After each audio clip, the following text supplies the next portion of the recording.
Music by गौरव रोशन। आप सुन रहे हैं अमित पटेल की आवाज में।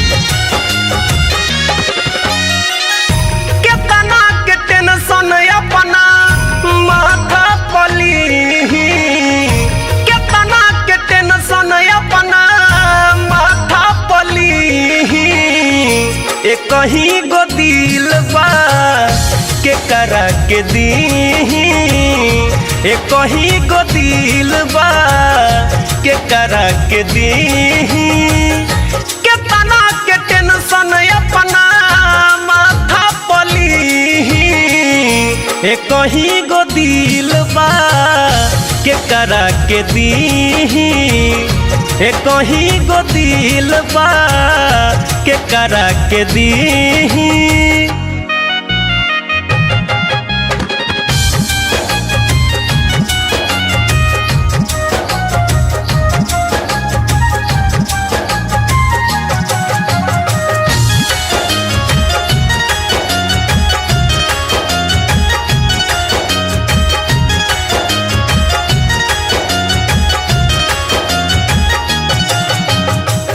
के करा के खुश करी, के करा निराश हो।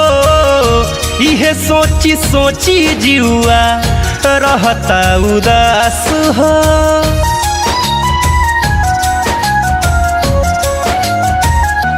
हाँ, के करा के खुश करी, के करा निराश हो।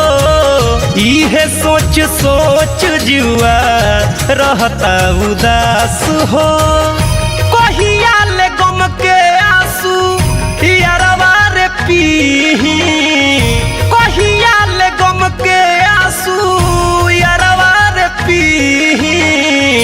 एक ही गो दिल बा के करा के दीही, एक ही गो दिल बा के करा के दीही।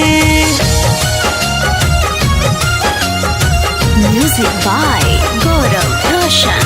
आप सुन रहे हैं अमित पटेल की आवाज में। बन के मुसाफिर ओइनी कवना ई देश हो। फंस गइल बानिया के अमित मुकेश हो।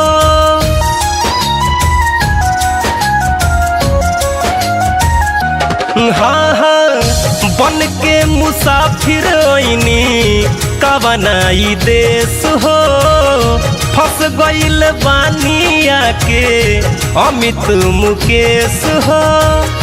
दोसरा के खातिर काहे मर मर के जी, दोसरा के खातिर काहे मर मर के जी।